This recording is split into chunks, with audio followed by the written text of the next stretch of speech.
We're almost 24 hours until kickoff of the biggest game of the season. Alabama coming into Tiger Stadium. It's a battle of who gets control of the SEC West. How does LSU win this game? We'll get into that plus so much more on today's edition of Locked on LSU. You are Locked on LSU, your daily podcast on the LSU Tigers. Part of the Locked on Podcast Network. Your team every day.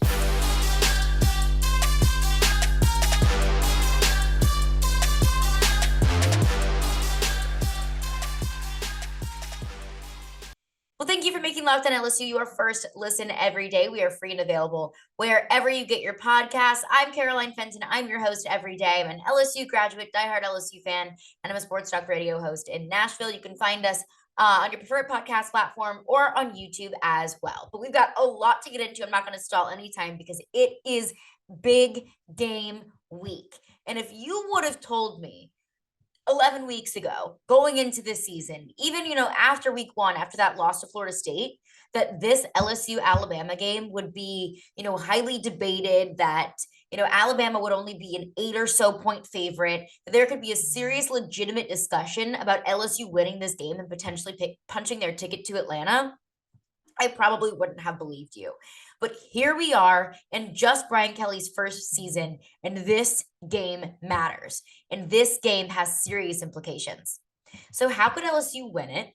But also, how could they lose it? What are some things that we're going to have to focus in on with LSU this weekend? I'm first and foremost looking at the 3 ways that LSU could potentially lose this game. Now, of course, as I do every Friday, I'll get into the 3 ways that LSU could win. But first and foremost, focusing on the ways that LSU could potentially lose this game. So first, if LSU lets Bryce Young beat them, you cannot let Bryce Young beat you. I think that Bryce Young is the best quarterback in the country.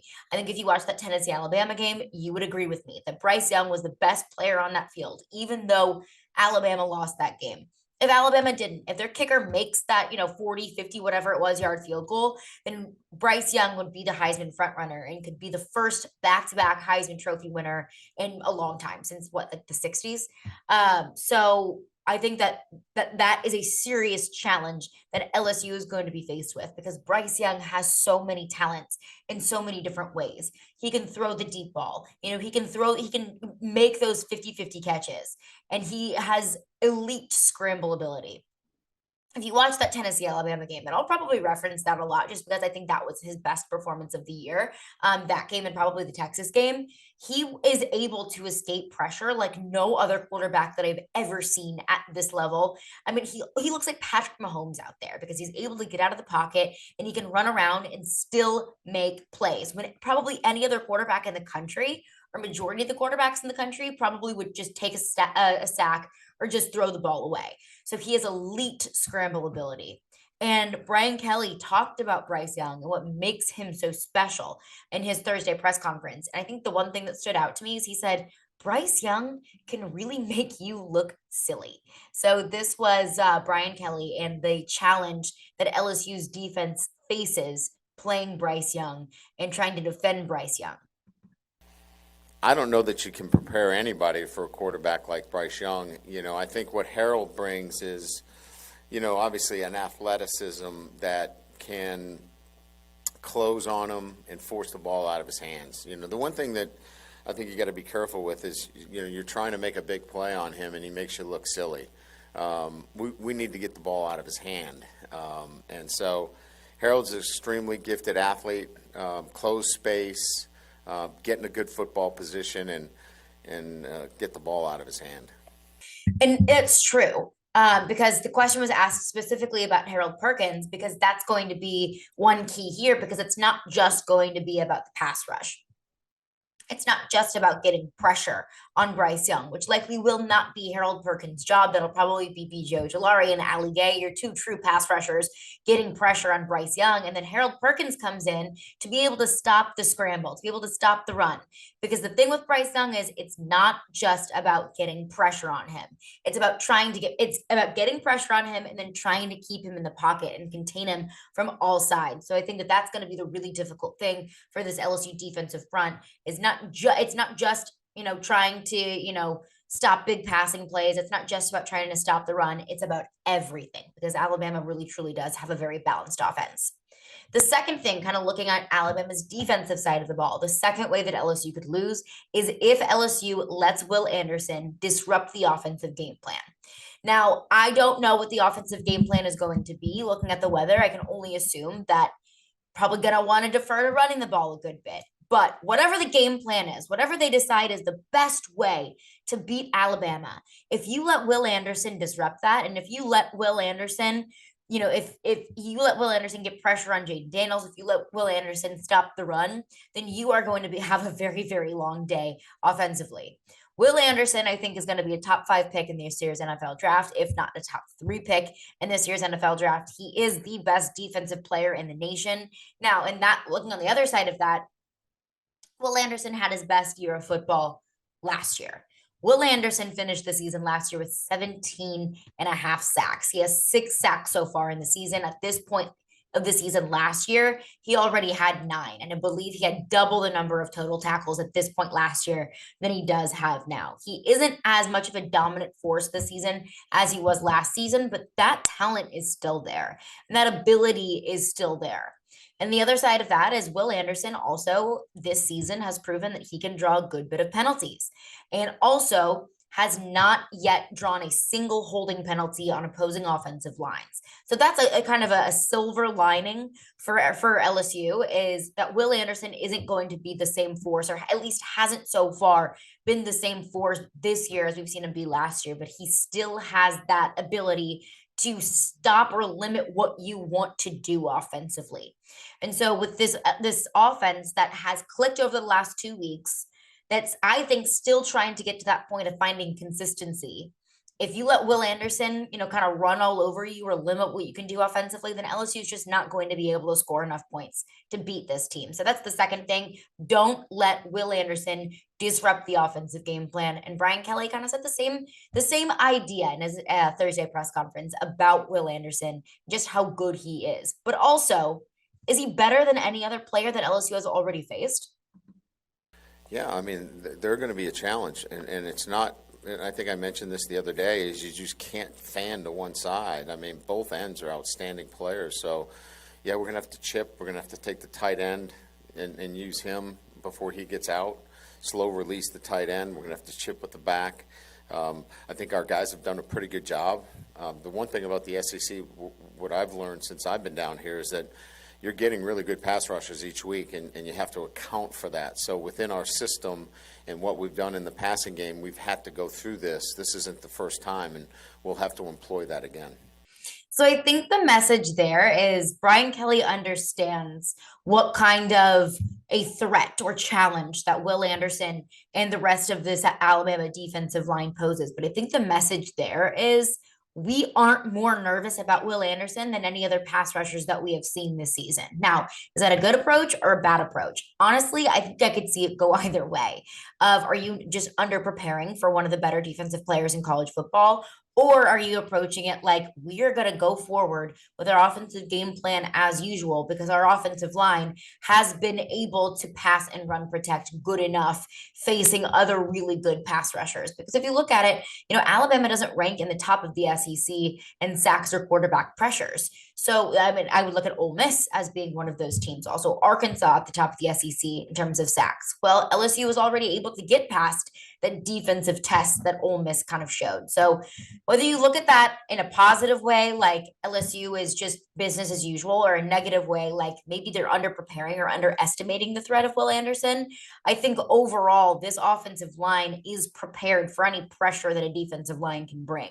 And you might say, okay, well, Garrett Dellinger is out, and you would be 100% correct. But Garrett Dellinger was also out against Florida and Ole Miss in 2 of LSU's best offensive games so far. So that's going to be the test for the offensive line, not just containing Will Anderson, but also the entire line, like Brian Kelly just mentioned there. And the third way that I think LSU could lose, I said that this is going to be probably brought up in every single Friday episode previewing a game, but it's eliminating dumb penalties and it's eliminating special teams mistakes. Like I've said, I feel like there's been a different special teams mistake every single week, and it's just set LSU behind in every single game that they have played, whether that's from the very first second of the game or whether that's throughout the game in its entirety. They're going to have to limit those mistakes. They're going to have to limit those penalties, because while you can afford to muff a punt here or, here and there, or, make a special teams mistake here and there, illegal blocks in the back, blindside blocks, so on and so forth, you're not going to be able to do that against Alabama. They're just too good of a team. So eliminate the penalties, eliminate the mistakes, and eliminate ways of handing Alabama the football or handing Alabama opportunities that they don't earn themselves. So don't let Bryce Young beat you. Don't let Will Anderson disrupt the offensive game plan. And please, for the love of God, please play a clean game on special teams. But coming up next, I want to get into the 3 ways that LSU could beat Alabama.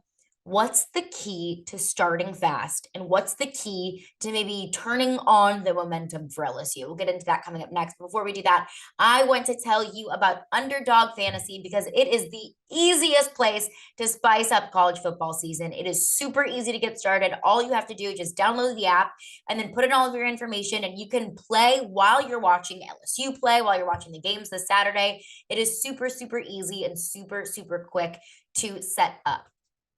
So I'm looking at the weather in Baton Rouge this weekend, and maybe I'm overestimating it, but it looks like there's going to be a good bit of rain in Baton Rouge. So I'm actually going to take under passing yards for both Bryce Young and Jaden Daniels, because I think if the weather is a little bit icky, then both teams are going to defer to running the ball. So it's going to be too tough to throw the ball in those conditions. So that's what I'm taking, but you can make your own picks just like I did. You can make picks for the LSU Alabama game or any of the big games going on this weekend: Notre Dame, Clemson, Tennessee, Georgia, a bunch of really big and fun games this weekend. It's super easy to play. Just pick like 2 and 5 teams across any players across any team. It doesn't have to be just LSU, and decide higher or lower, over passing yards, under rushing yards, so on and so forth. One of the easiest fantasy games to play out there. And you can win cold, hard cash in a single game. What is better than watching football and making money doing it? So sign up with the promo code LOCKEDON, one word, and Underdog will double your first deposit up to $100. Deposit $100, get $100 for free.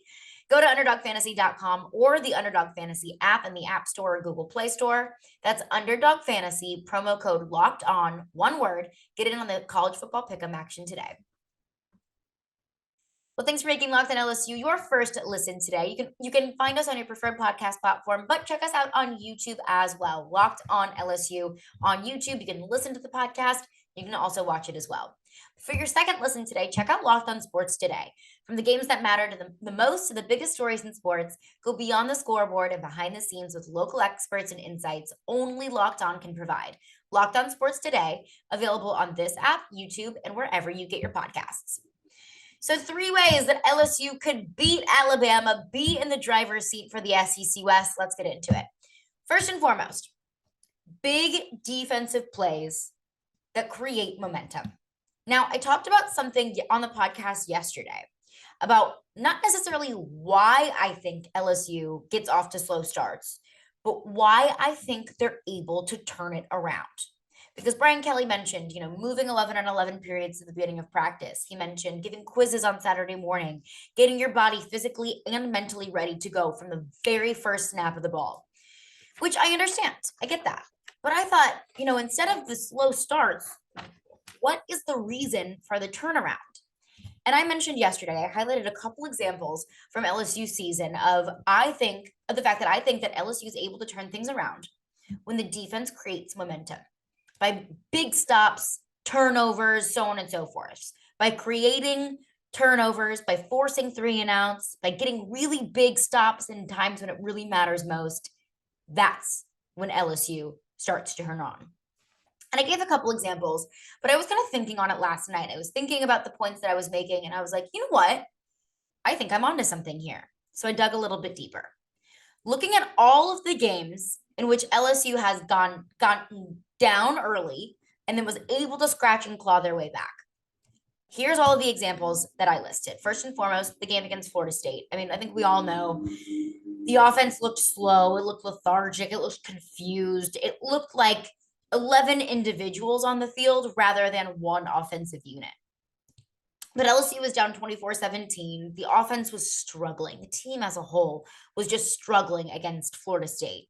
And then Malik Neighbors muffs that second punt.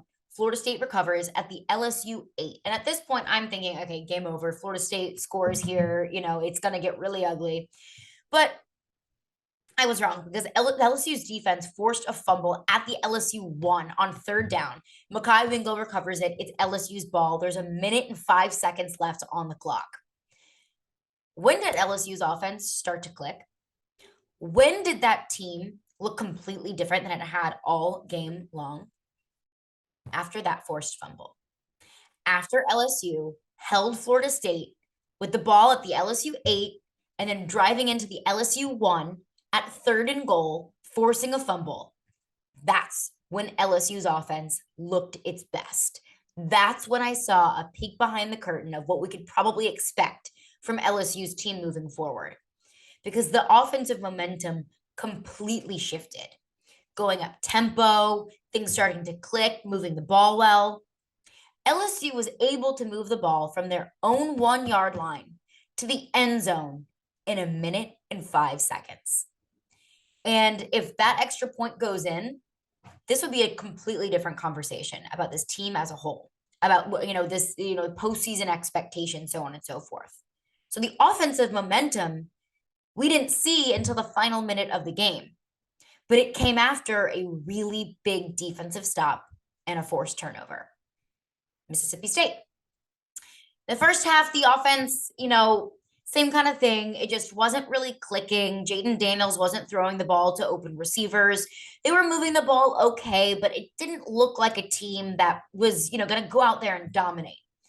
In the second half, Mississippi State's up 13-7. LSU kicks a field goal. The game's 13-10. Mississippi State gets the ball. They score. They kick another field goal. Mississippi State is up 16-10. So the game is still within reach. It didn't feel like the game was that LSU was in the driver's seat of the game. So down 16-10. Mississippi State fumbles a punt. Slade Roy recovers it. And from that point, LSU outscored Mississippi State 21-0. So when did the offensive momentum really start to happen? When was the defense starting to make its best stops? I mean, the defense was playing well all game long. I mean, to limit Mississippi State to just 16 points in just over a half is a big accomplishment, especially with how high-powered this Mississippi State offense is, and limiting Will Rogers to 200 and something yards that day when he's averaging like 400 something is huge. But we really saw this team come alive after that recovered fumble. Outscored Mississippi State 21-0 from that point on to win the game. Auburn. LSU's down 17-0. Strip sack, scoop and score. LSU goes on a 21-0 run to win the game. That's when this team started to click. That's when things started to turn around. That's when this team gained momentum and confidence, was after the scoop and score. Ole Miss. Down 17-3, and LSU was kind of able to dig themselves out. After the first quarter or so, things started moving well offensively. Momentum was going. So LSU, had the lead up 24-20 in the third quarter. But I didn't feel good about this game until Joe Fouché intercepts Jackson Dart in the end zone. LSU scores on that possession and goes on you guessed it, 21-0 run to win the game. Mississippi State, fumble recovery, 21-0 run to win. Auburn, scoop and score, 21-0 run to win. Ole Miss, interception in the end zone, 21-0 run to win the game. Kind of a weird coincidence there.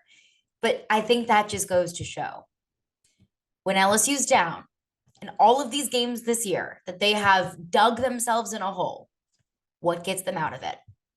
Big defensive plays. On the other hand, they were never really down against Florida. It was kind of a back and forth kind of, shootout the entire time. But on the other hand, Tennessee game.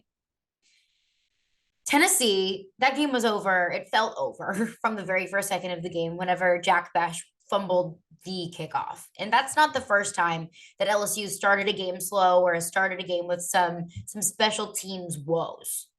but LSU wasn't able to get any big defensive stops against Tennessee to be able to reverse that momentum, to be able to get some momentum back in their corner, to be able to turn things around.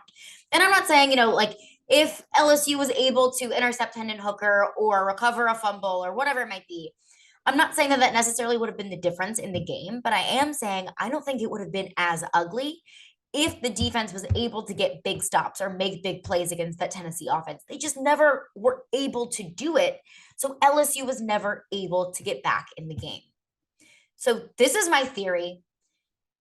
And I feel like I have a big enough sample size to be able to prove it, that if LSU gets down early, the only thing that gets them back in it is big time defensive plays, big time defensive stops, and turnovers. So, LSU is a team that if they're down, 14-0 against Alabama, I'm not really going to sweat because they've been doing this all season long. But they're going to need to make big defensive plays to turn that momentum around. Or just don't start slow. Just come out, start shooting early like they did against Florida. Scored on that first possession. Do that. I'd prefer that. But the only thing that I've seen where LSU is able to turn everything around, to reverse the way that a game is going, the defense. That's my theory, and I'm sticking to it. But what's another way that LSU offensively can really get things moving? I'm having a tough time talking right now. Can get things moving against this Alabama defense, a really solid defense, one of the top in the SEC. We'll get into that coming up next after a couple of words from our sponsors. How does LSU put up enough points to beat Alabama? Second way that I think LSU could win. The first one is make big defensive plays, get the momentum on your side of the ball. Second way is I got to see a balanced offense from LSU. I want to see them run the ball, and I want to see them throw the ball as well. Now, I mentioned earlier the weather, 100% chance of rain in Baton Rouge on Saturday. By game time, I don't know exactly what that looks like, but if it is bad weather during the game, I can only expect both teams are just going to run the ball. Remember that, I think it was 2017 LSU Tennessee game. I don't think either quarterback threw for more than 100 yards, and they ran for like 350, something crazy like that, because it was the worst weather I've ever seen or I've ever been to at a football game in my entire life. So that's, that's a little asterisk on that, is what does the weather look like? How does that limit what the offense can do in the passing game? But LSU's had its most success offensively when they do have a balanced offense. You look against Florida and you look against Ole Miss. They were able to do it on the ground and in the air. I mean, Jaden Daniels had 350 passing yards against Florida, and they also had 170 something on the ground as well. There we go. 349 yards passing from Jaden Daniels, 179 yards on the ground. That's as a team. 3 touchdowns in the air, 3 touchdowns on the ground. Those 3 touchdowns came from Jaden Daniels on the ground. That's a very balanced offense, and that's a good day offensively, both on the ground and in the air. You look against Ole Miss, 250 passing yards from Jaden Daniels, 2 touchdowns, 250 rushing yards, 4 touchdowns on the ground. I think that if you see a run and pass game like that from LSU, they're going to be in really good shape. And if they're able to score both on the ground and in the air, and you don't turn the ball over or you don't throw interceptions, like you did against Florida and Ole Miss, I think LSU is going to be in great shape. And this team hasn't had an issue turning the ball over, knock on all of the wood. This team hasn't had an issue turning the ball over all season long. So I think that they have to keep that up this week as well. The final way that I think LSU could beat Alabama is if they're able to stop Alabama's run game. I mentioned one of the ways that LSU could lose is if they let Bryce Young beat them, and I stand by that. That if you're going to let Bryce Young run all over the place and extend plays and, throw for, 40-yard passes at a time, you have to limit that. You're going to lose if you let Bryce Young do that. But I think also you cannot let Jahmyr Gibbs run all over you. And I think that they will be very successful if they are able to stop the run. I mean, he ran for 206 yards against Arkansas. They won that game. 154 yards against Texas A&M, won that game. Tennessee ran for 103, but they put up 49 points against Tennessee, and that Tennessee's offense just had a day that day. They lost that game, but against Mississippi State, Jahmyr Gibbs only ran for 29 yards on 27 carries. So if LSU is able to stop Alabama's run, and then force them to be one-dimensional and then get pressure up front on Bryce Young and eliminate the biggest threats both in the air and on the ground, well, that's the game right there. So I think defensively and offensively, LSU is going to have to be balanced and attack on the ground and in the air, both on the offense and defensively. Stop Jahmyr Gibbs and stop Bryce Young. So it's going to be a really fun game on Saturday, and I'm excited for a game, an LSU-Alabama matchup that matters, that means something, that has implications. And with that point, I want to address something that I feel like I've heard a lot from LSU fans, or maybe even from, not from LSU fans, maybe just from, college football talking heads. I've heard a lot of people say that LSU is playing with house money this weekend, meaning that, a win, great, a loss, that's okay. You're not losing anything. It's just go out there and play your best game. And I completely disagree. It may seem like that from the outside, but if LSU loses this game, they're out of the top 25, and then the dream of going to Atlanta kind of dies there. And you might say, well, it's okay. It's Brian Kelly's first year. We didn't expect any of that. And, I would agree. We didn't expect this to even be a conversation, but I'm not going to say that they're playing with house money this weekend, because it's not like LSU doesn't have anything to lose. The possibility, or at least the conversation about the SEC championship, or, being the top team in the SEC West, not having that anymore is something to lose. No longer being a CFP top 25 team is something to lose. If LSU loses this game and then wins out the rest of the schedule, they're 9-3. I would be incredibly pleased with that. But they haven't won those games yet. You still have to play the rest of the schedule. Texas A&M and Connor Weigman look really strong. Arkansas has been a solid team throughout this entire season. So I'm not going to say that LSU has nothing to lose, when in reality, we all were excited about LSU being the 10th team in the country on Tuesday. We're all excited about the possibility of LSU potentially playing in the SEC championship. So LSU fans have that to lose. Now, the world's not going to end if they lose this game. I think that we can, walk away from this game, whatever the result is, as long as LSU puts up their best game, then we can walk away happy. Then we can say, either a good win or a really hard-fought game. But it's not house money. They've got a lot to play for. Reputation, respect, SEC championship, a top 10 spot in the college football playoff rankings. Those things all matter. They're important to me, at least, and I think they should be to you too. So this is not house money. 3 ways LSU could win. Big defensive plays, force turnovers, force 3-and-outs, make Bryce Young's job difficult. Have a balanced offense.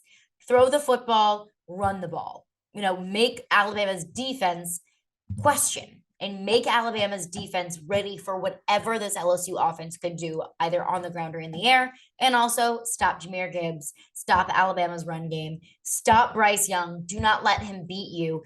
Try and contain him in the pocket. And I think LSU is going to be successful. That's going to do it for me today. Thank you for making Locked On LSU your first listen every day. So for your second listen today, check out Locked On Sports Today.